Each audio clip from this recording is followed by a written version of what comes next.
This is the ERP Advisor.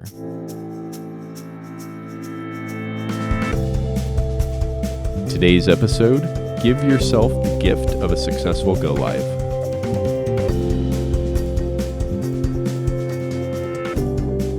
Sean Wendell is our speaker for today. Sean is the founder and managing principal of ERP Advisors Group based in Denver, Colorado. On today's call, we will discuss how to ensure your ERP implementation go live is a success. Sean, thanks for joining us. Good to see you. Yep, good to see you too. And I'm glad that we both got the memo on the black shirts. Oh, yes, there we go. If all else fails, wear something right. black. Exactly. Oh my gosh, well, good. Well, this is kind of a continuation from our last webinar where we were talking about ERP implementations, and now we're transitioning to the actual go live. So not that I have any experience with it, but from what I've learned through the years is that if you're to this point, you've spent a lot of time and money getting here and have a lot invested. Now we want to just make sure that everything goes as planned, right? Exactly. Fingers crossed. Right. Yep. Fingers and toes. Well, there may be some people that are joining us today that haven't gone through an ERP implementation or a go live. Can you describe what a typical go live involves? Well, it's sort of like when a woman has a baby. I don't know, just kidding. The ERP go live is it's sort of like everything else in life, right? Like if you've prepared for it and you have everything ready, we can look at it like the birth of a baby. I don't know, that's probably a terrible example, but it's a big event that's going to occur that, it's going to happen. Like it's going to happen. So, okay, if it's going to happen, then let's just make sure everything that we know about gets handled so that when the go live occurs, the stuff we don't know about, we have time and we have our best resources available to handle it in real time so that the go live becomes a non-event.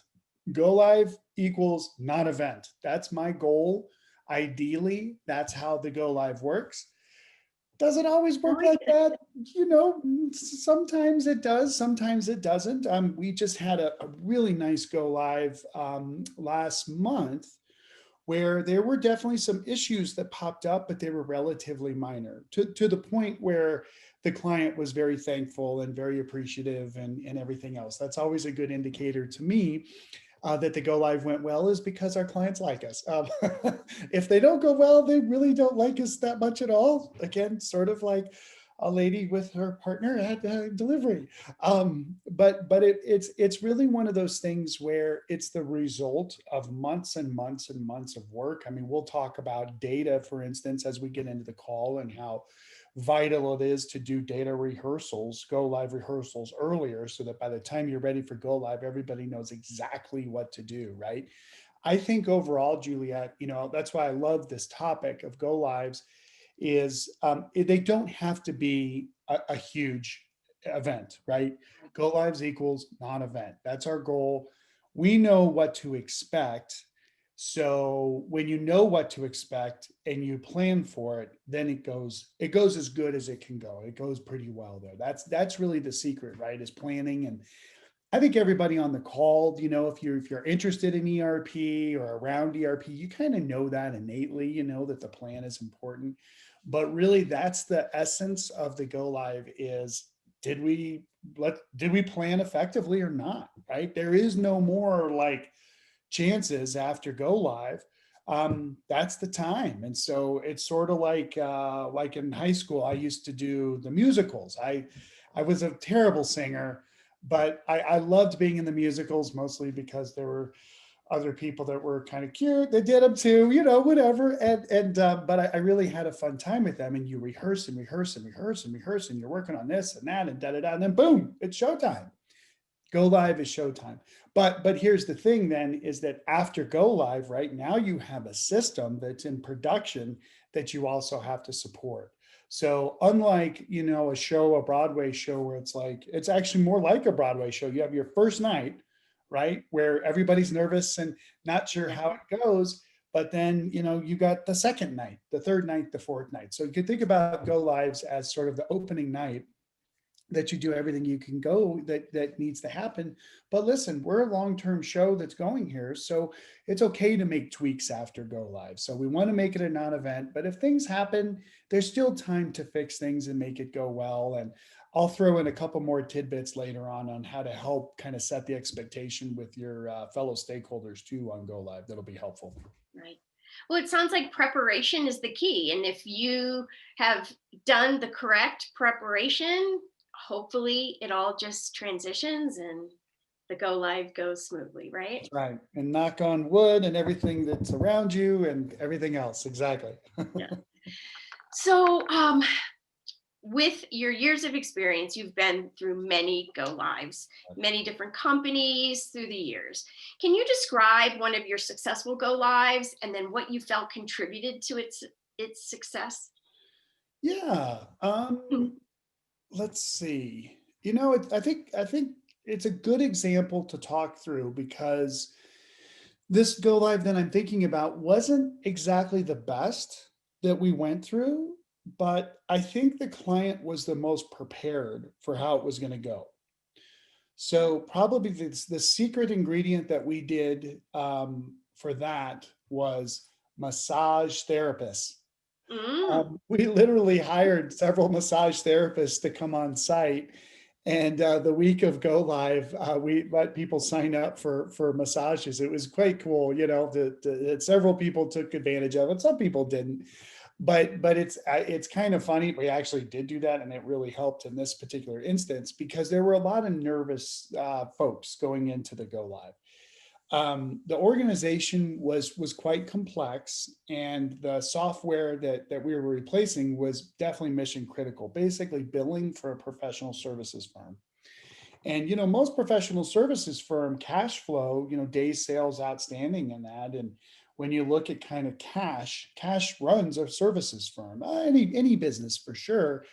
But if there's any problems with invoicing and our clients don't get the bills, and then they get them late, and then the clients take forever to pay the bills, and then the cash, this day sales outstanding, can get extended. So there's no working capital for the organization to continue. Now, there's lines of credit and other kinds of mechanisms that people can do for cash. But for this particular client, that was the biggest concern. So as we went into go live, we did lots of testing of invoices, but probably not enough, right? mm, I think, Juliet, on our calls here, I try to be honest with everybody, with our clients, and not like spreading, unicorn magic that there will be no problems and everything will be fine. It's just not true. But we knew going into this go live that the biggest issue we had was the software was good. It was complex. It was a bigger application, a tier one ERP, and it wasn't SAP, and it rhymed with schmoracle. mm, Um, and the billing requirements were very complex because this professional services firm, an engineering firm, had lots of government contracts. Government contracts with the federal acquisition regulations, FAR, DCAA. When you're working for government organizations, they have some very specific requirements around costing and how much they'll pay. We right. had all those requirements. And we knew the requirements. We knew the app was set up. And the thing we knew was that the team, the billing team, and the PMs that were reviewing the bills, they were very, very busy. Mm, As we did the whole project, everybody was very, very busy.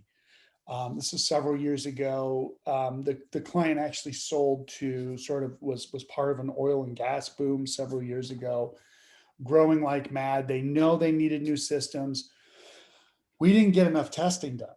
oh, And I'll never forget this moment because I was, staring the CFO in the eyes and just saying, I know we're late, but we're not ready. And he looked at his controller and said, "Do you agree?" And she said, "No, we're never going to be ready. We just need to do this." He said, "We're doing it." Okay. mm, But we knew it was a risk. And we did have a mitigation for what happens when we go live and we create invoices and they're not correct, right? I mean, if anybody's on this call that has been in ERP, your heart should be thumping right now as you hear this story, right? Because you're like, oh my gosh, like, did the people get fired, or like what happened with the invoices? And there were several months where the invoicing was down, where the invoices that the system was creating weren't quite right. But we were in a position where we could take that information, very quickly do some manual modifications and get the bills out. So while the implementation team is working with the people who didn't have the time to give us the feedback earlier, now they have no choice but to give us the feedback. So I'll never forget that scenario. It was like the worst, like it was over Christmas, and it was actually a little later. But it was just kind of winter time, and it's kind of up north in the US, and it's cold. And I was like, this is the worst thing I've ever been through in my entire life. But we got through it, and the client was able to get to the back end quickly, relatively quickly, within a couple months. So basically our go live got extended. It wasn't just like, okay, we went live today, yay. It was actually like a 3 or 4 month go live process to finally say the system's solid now, we're ready to go now. And that system has put them in a position where they've been able to grow and expand and do some other things, which is great. But the most important thing about the go live, right? Here's a Shawnee nugget, as I'm starting to call them, bling, bling, bling, is know what your risks are and have a mitigation for them. Don't just go on hope. Right. So there's going to be risks, inevitably. Again, testing helps to minimize those risks. But again, here's a little nugget, ding, ding, ding, for everybody. I gauge the likelihood of success on the implementation based on the involvement of the end users and the subject matter experts on user acceptance testing. If there's a ton of people involved in user acceptance testing, because you can set them up and you can ask them to come and you can get them ready and you can give them scripts and you can give them all the stuff to do it. Doesn't matter how many people were really involved. And if you have a lot of people involved, your go live is going to be okay. It's going to be hard, but it's going to be okay. But if there aren't that many people involved in UAT, then you're going to have a nightmare for a go live, because basically go live becomes UAT, user acceptance testing. And it's just dangerous when that happens. But we had another client that kind of did the same thing, as I shudder and think about it, where the folks were so busy and they just didn't give us the time on the implementation. And we told the sponsor, like, look, you're never going to get them to give you the time. They're just not going to do it until it becomes their system. Once it's their system, they'll be fine. These are smart people, they'll work it out, but they're busy. And, since the late 90s, what I've seen with business is everybody's so busy. Everybody. I mean, we work with mid-sized organizations. They're resource constrained. They can't say, okay, all the people go do your normal job. And then, this team of 20 people will go over and focus on the system. It's not real. You got the same people that are trying to run the business and trying to do the system. And, the next thing that comes up, oh, hey, we're going to buy a business or whatever. So be realistic about the expectations. Don't rely on hope. Use the user acceptance testing cycle as a gauge. And then, when you go live, if you have the right resources available to handle anything in real time too, that's another little kind of gem. Is we knew on the second example that I gave you, we knew that go live was going to be a certain kind of storm. I'll leave it with that on the video, excuse my expressions. But so then we had the developers on site, several of them, and basically opened all their apps are open to start editing the product and in real time and fixing gaps as they became apparent. So again, got through both scenarios. Both companies were able to get through it. They got live, thankfully, and we were able to make it okay. Yeah. Well, it sounds like, there comes a point where you just don't really have a choice and you have to move forward. And if you're able to mitigate the problems that come up or work through them, then, that's what you have to do. You can't just jump off a cliff and hold your breath and, hope it all works out. But, you have to do it at some point, right? That's right. That's right. Well, actually on that point, Juliet, before you get to the next question, this is really, really important though, because in our industry, right? I mean, you can tell I don't sell software.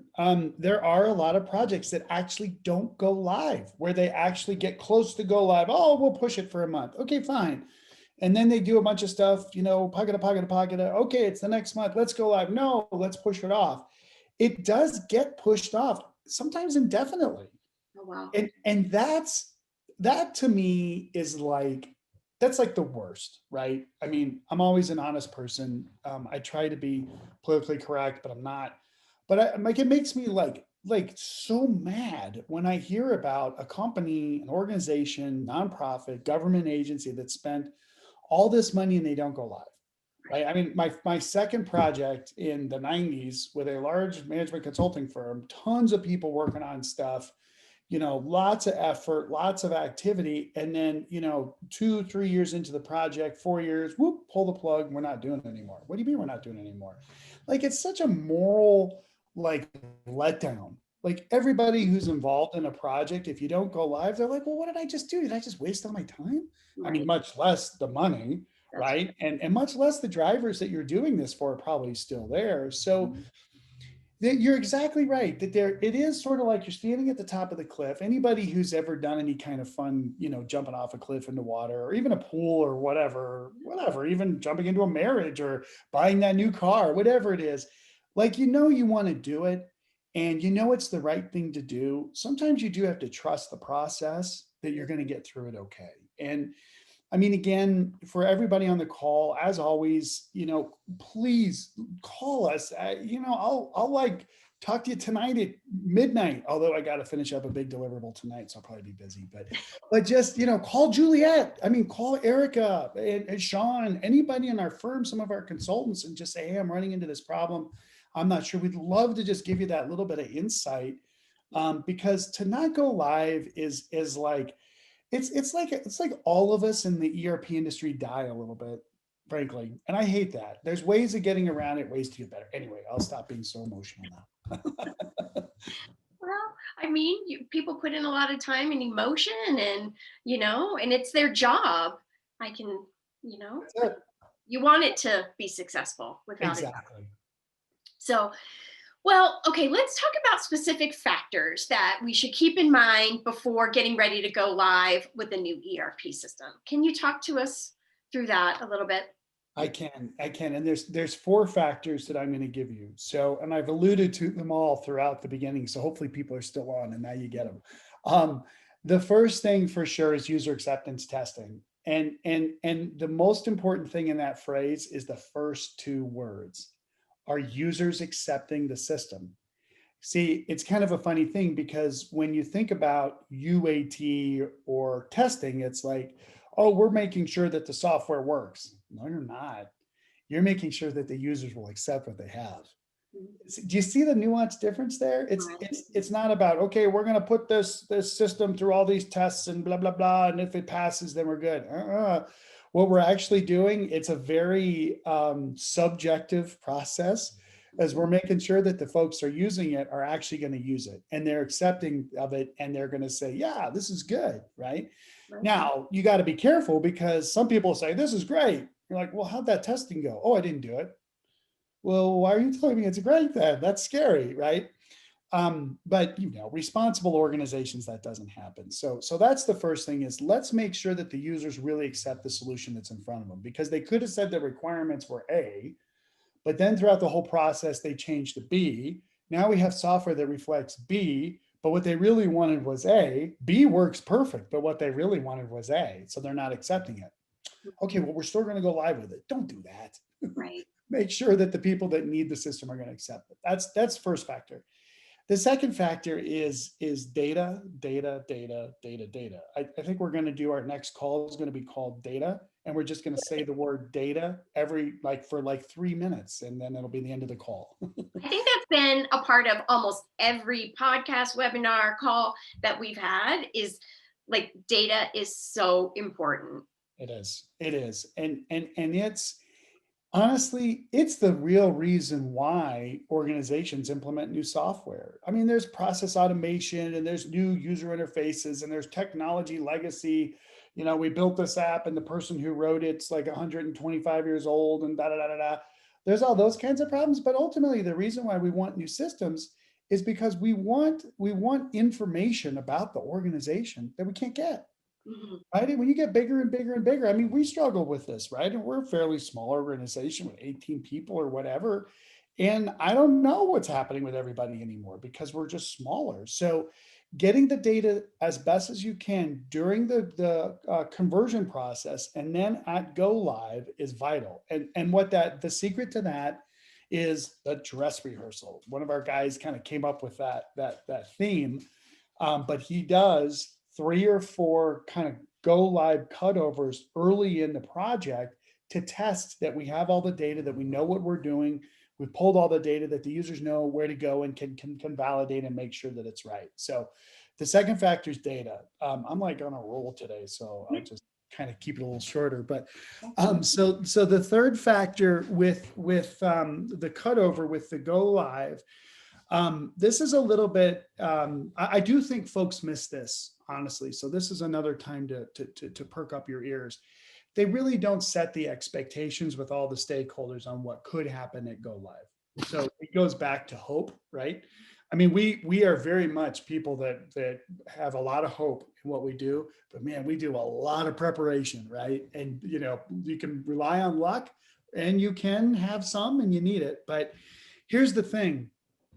Let's say you're a large, privately held organization, and you're going live, and go live's been okay, and we're getting closer to or the implementation's gone okay. We're getting closer to the cutover and getting ready to go live. And we feel like, there's some things we're not totally sure, we're not really working out.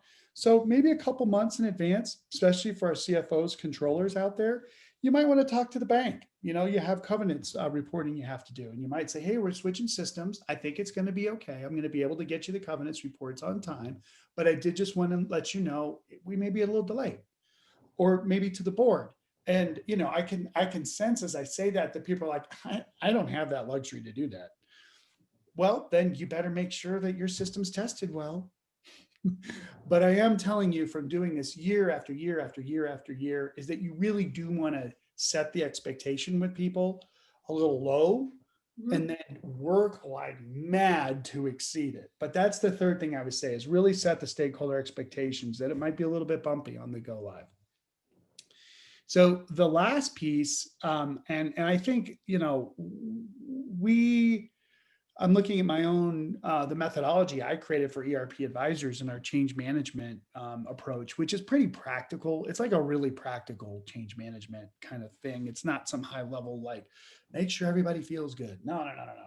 But you really need to incent people after a go live. Like you have to acknowledge that they worked hard, that they put in personal time, that they've, committed at a higher level than maybe some of the other employees in the organization have, right? Because they're still doing their day job. Maybe you backfill them a little bit or whatever, but then they get you to the go live.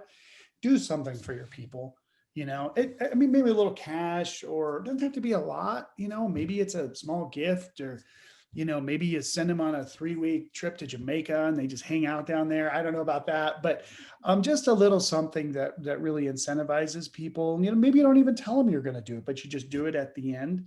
It's there's some recognition. I think what people love the most from what I've seen is the CEO sends out an email and says, that go live was hard. We got through it. I really want to acknowledge these following people for committing to the business and investing so much of their personal time. And and then maybe you are sending flowers to their wife, or you're sending, chocolates to their husbands, or what. I love chocolate. If anybody ever wants to make me happy, just give me chocolate.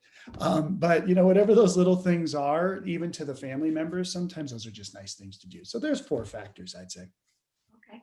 Well, speaking of those, I don't know if maybe they would go along with this next question, but if you were asked to put together a go live checklist, what are the musts that you would include? I would include Curtis Waite. Yeah. Or Quentin DeWitt, or our other guys. But these are guys that have been doing this forever, right? And so So, but specifically in a cutover checklist, that's a great question to ask, by the way. Between you and Sean, that's probably the most valuable question that we have asked in 5 or 6 calls, honestly. So we should like point to this in the for everybody because there's very little understood about Go Live cutover checklists. So because the problem here, and then I'll tell you what should be in it, is the client thinks the implementation partner is going to put together a Go Live cutover checklist. It's going to contain everything that needs to get done at Go Live. Well, maybe the vendor doesn't necessarily know everything that has to happen. So the vendor certainly knows, okay, we need to move this data over and we need to open up the access for the new system and, be ready for problems. Okay, fine. But from the client side, it's like, wait a minute, I got to make sure that the people that are going live, they have a job aid that's laminated, a piece of paper that's laminated that says, here's how you log into the system, or here's how you do the really simple things.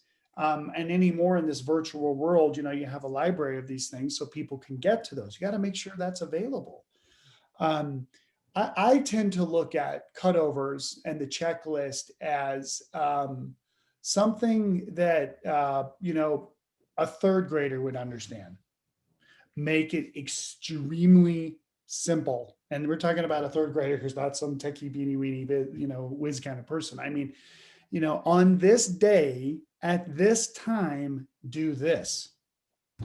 Just as an example of a little nugget again is, you on the cutover checklist, you always have to include when you stop access to the old system, because we've had this happen before where, all right, we're live on the new system. Oh my gosh, the customer service representatives just put all those orders into the old system. Well, why did they have access? I don't know. I didn't know I needed to turn it off. Right? I wish everybody knew that. Well, now they do with these videos. But that's something that's important, is to think about by day, by hour, and by order within the day, what needs to get done. And you really do want to think comprehensively. Right. So even, we usually start kind of a minus 10 day, the 10 days before the cutover. Sometimes it's 2 weeks. Sometimes we'll set as another kind of a nugget of things that people might not think about being in there, is send a quick communication to your customers. Mm-hmm. To say, you're now going to be paying your bills online. We've told you about it all along, but that's happening in 2 weeks. Here's a link to the test where you can just go and see it, or here's the link that you're going to need 2 weeks from now. And then you send that to them, 6 days beforehand, and then 2 days, and then certainly the day before. So you really want to think with kind of all of the tasks, not just refresh the customer list, refresh the vendor list for Go Live, bring over the ending balances from the old system, become the beginning balances, or all the open transactions for the old system come into the new system. I mean, there's all kinds of tips and tricks and things you can do there. Another little one to think about, some of our clients will pay all their bills out of their old system, and they'll cut all the checks, but then stick the checks in a drawer. And then there's no AP that has to be brought over to the new system. And then they'll send out those checks when they want to. It's a little manual process, but it's one less thing to think about at Go Live, so at the cutover. But probably the only other thing I would say to Juliet is, yes, oh, thank God. Okay. Yeah, as we were preparing for this call, I was like data. And then the other thing was bank integrations.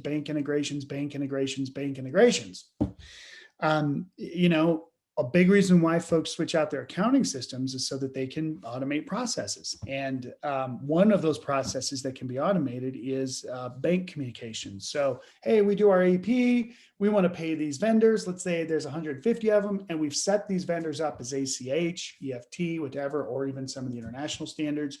We click pay all ACH, save. Yay, it's done, right? Well, no, then a file gets created.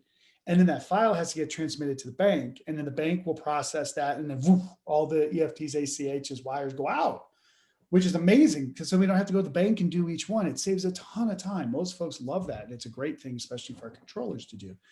But man, if you got that integration, you got to test that bank integration so early. Like you got to start like 10 years ago, you should have started it. It takes a while with the banks, but at cutover, So you want to be in communication with all of your third-party vendors that you're integrating with and telling them, okay, this is the day that we're done testing. Now we need to send this to our production system. Don't send any of the test files before then, right? But now we're going to do, it starts today. So it's another thing on the cutover checklist is to make sure that you're communicating with the vendors to say it starts now. Right, right. Instead of, oh no, afterwards, right? Like, Right. what did I not do? Why didn't anybody get paid? Why didn't our employees get paid on our payroll conversion? Oh my gosh. Yikes, yikes, yikes. So, okay, along with all the nuggets that you've given us today, is there anything very particular that our listeners today should watch out for when preparing for a go live? Yeah. You know, all the indicators for a bad go live happen early. Mm. It's not like, well, the project was going great. And then we did the cutover and the go live and it was terrible. It just doesn't work that way. Years ago, I had put a blog entry out on a site that, again, we try to be practical, right? That said, when you're selecting an implementation partner, find the partner you're willing to bet your job on because you are. Yeah. 3 sentences. So I would love for the folks listening today to understand, trust yourself, trust your gut, trust your intuition, whatever you want to say. But early on in the process, you watch like a hawk the implementation partner, and you make sure that their stuff is together, that they know what they're doing, and that they're organized. And we're talking the people on the project, right? Project managers specifically, and then there's usually a technical lead, right? Those 2 people, you want to watch them like a hawk. Let them do their thing for, a little bit, month, maybe 2, maybe it's a couple weeks, whatever. And when you get those early indications of like these people are not organized, I mean, you got to raise the flag right away. And you go to the project sponsor on the implementation partner side, you say, look, I'm kind of worried about these guys. They don't seem like they're very organized. Oh, they're fine. They've done this all the time. It'll be okay. Okay, good. Stop. You put a warning out there, right? And then as you go a little bit further, and then you see that the disorganization continues, you go back to that person and say, look, I warned you on this. This is getting a lot worse. You're going to need to talk to them now. Okay. And they will, right? And you give them that third opportunity. If it's still bad, you go back to the sponsor and say, that's it. I need a better team. And you got to get me people that have done this before for my industry. And they're usually like, oh yeah, I have this great person. I'll get them plugged in. And then bing, everything works. Like you'd be amazed. You I mean, look, every business is growing and expanding, including these software vendors, their implementation partners. Sometimes they hire somebody who's done this a million times before they put them out and they're terrible. So, I mean, that's the last thing I would leave everybody with today, Juliet, is you really need to trust your own instincts on if you're seeing the disorganization, that's the biggest indicator. It's what we call a bad indicator. An indicator points to what could be a problem, right? It's not a thing in and of itself, but if the person's disorganized, which is kind of a thing, but if they're disorganized when it's easy, when you have all those tasks that go live, they're going to be clueless. So handle it early, but escalate appropriately. Don't just say this person's disorganized, I want them off my project. I mean, you can do that, but just see the person, watch them, put out the warnings to the sponsor to say, hey, if this doesn't get better, they're out. And then, that's when you get the best people from the implementation partner sometimes if you don't have them already. So there's a little nugget that will hopefully help everybody a lot. Right. You just want the best team to get you where you need to be, right? Yeah, that's right. So I know we are over time, but we had a question come in. Do you have a few minutes? Yeah, as long as you guys don't mind my dog snoring in the background over there. She's kind of loud. I apologize. I love it. Oh my gosh. Okay, so the question that came in is, how do you handle that one person that no matter what comes up with a roadblock at every turn on why the project can't go live, but all requirements and system performances, there's nothing wrong? How do you handle that?